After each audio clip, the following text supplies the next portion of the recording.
Adonai, Mekdesh Yisrael v'hazmanim.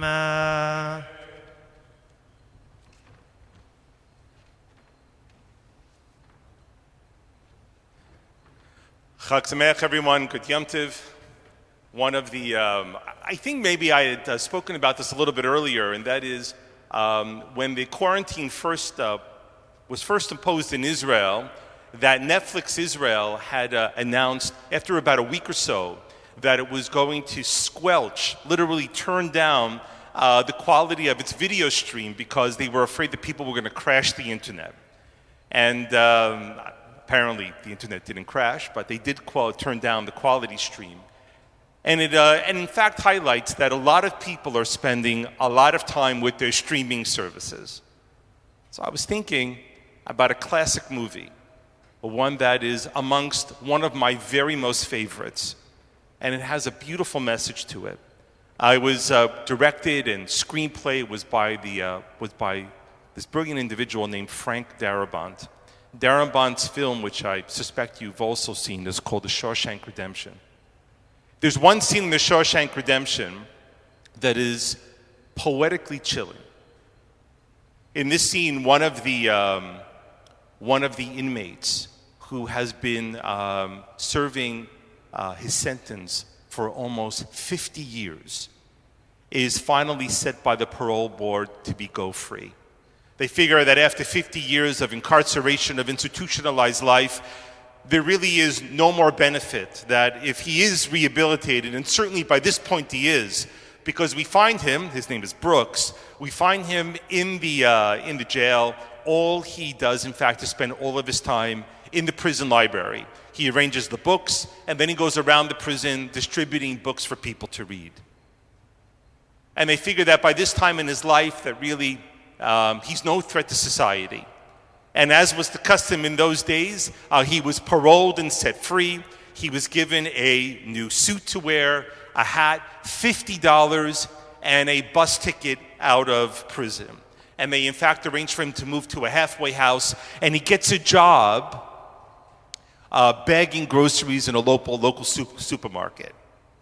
The way that the scenes are constructed is that we follow Brooks as he goes through this quotidian schedule, day in, day out, of him getting up in the morning, walking out to the supermarket, struggling to fit in and understand the nuances of social life outside of an institution.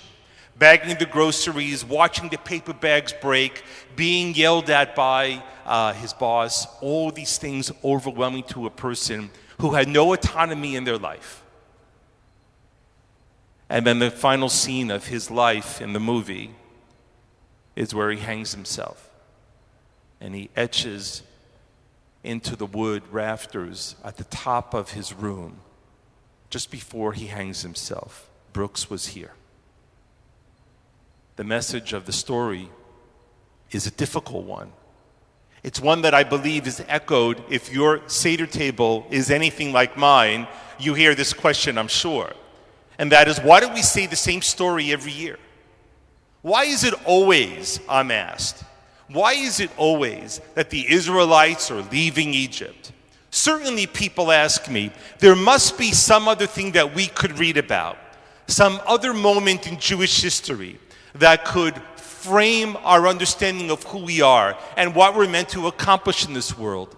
Why is it time and time again that we always come back to the leaving of Egypt, the slavery in Egypt? Why is it that story over and over again?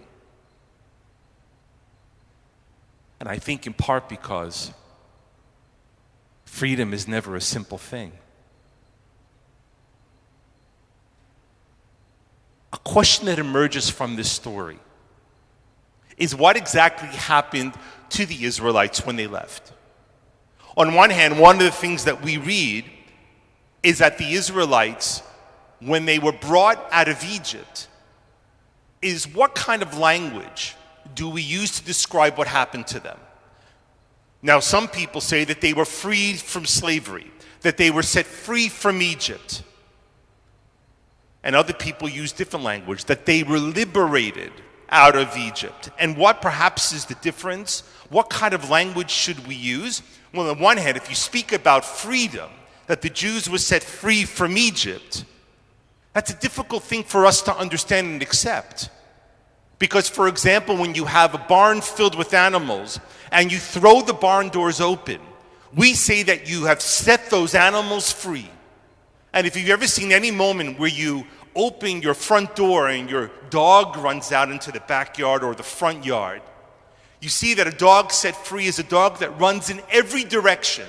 They literally burst out of your home without any regard to where they're going.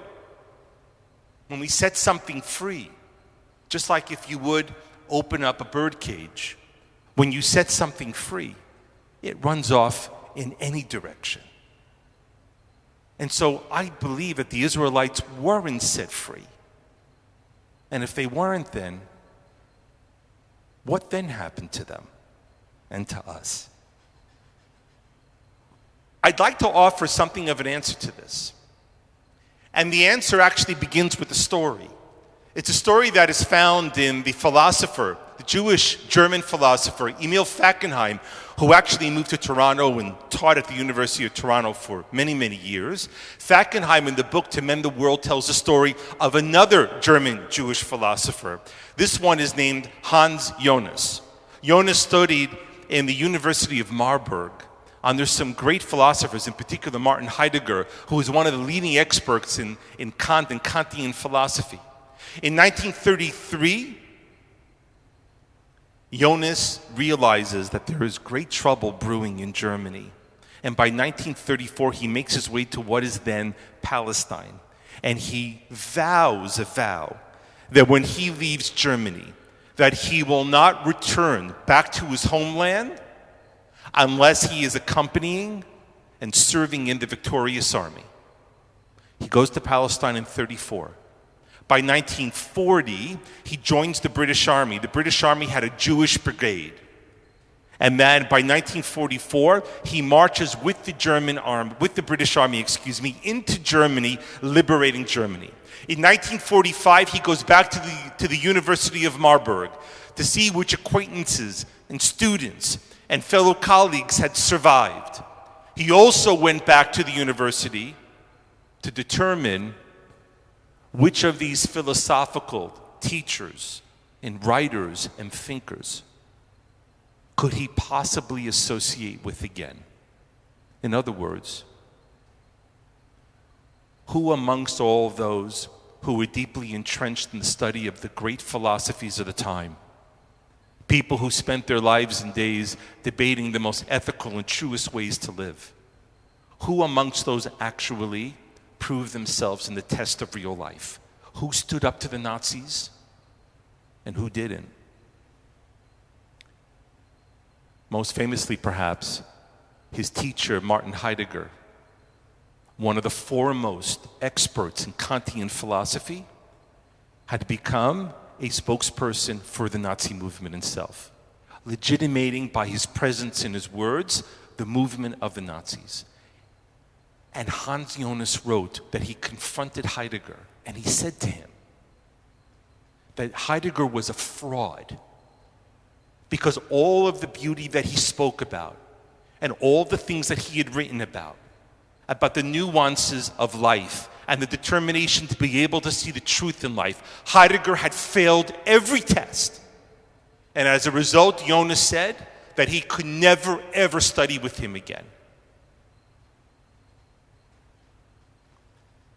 And so freedom is not a simple thing. Freedom is far from simple because many people, given the choice of what they want to do, in the most difficult of circumstances, we see them time and again, that they fail. And yet there's another story told to us by another survivor of the Holocaust, this being Viktor Frankl. And Frankl was once asked, what is the greatest challenge that we have in life? And Frankl offers by saying that what we need to do in our time is that while on the east coast of the United States there is famously a Statue of Liberty, Frankl would go to say What we need to do in our time is on the West Coast, build another statue called the Statue of Responsibility. So what happened to the Israelites when they left Egypt? Were they set free? No, they weren't. The Israelites didn't run off in every direction. We know that to be true because merely 7 weeks later, they are brought to the base of Mount Sinai. And at that time, in those 7 weeks that passed from their exodus from Egypt, just above me is the Aseret HaDibrot, the 10 Commandments. And we know that those are revealed on Mount Sinai. The Israelites were not set free. Pesach is not a holiday of freedom. We don't celebrate freedom. So what then do we celebrate? We celebrate redemption. The Israelites were redeemed.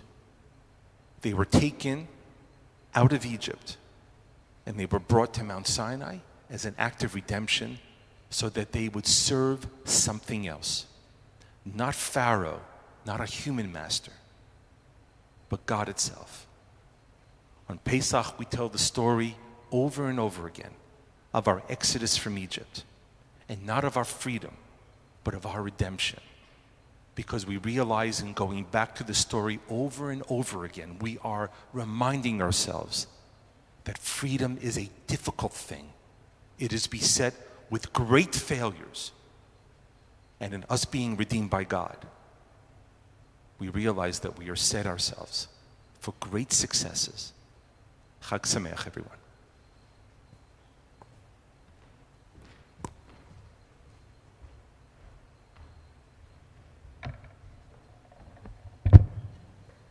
We continue with Ashrei on page 352. Ashrei Yoshvei Beitecha, Od Yalelu Chasela.